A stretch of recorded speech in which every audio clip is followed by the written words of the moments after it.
How to access site launch checklist. So in order to access it, you can just head over and then simply do this by going over right here to your Squarespace website. So head over to squarespace.com and just finding here the actual site that you wish to set it up. So if a site is actually newly created, you can see in here the setup guide. We have in here the checklists for those three of them. So for example, let's head over and choose in here and customize our brand style.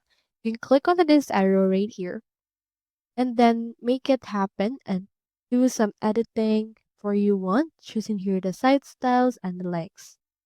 Once you're done with those, you can close that and then head back right here into your actual checklist.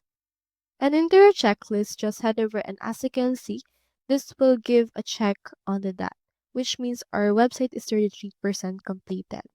Now, just complete the everything on this checklist, and once you're done, should be able to see the next checklist available in order to help you get started with Squarespace. So that's all there is today, and I hope this video helped you out.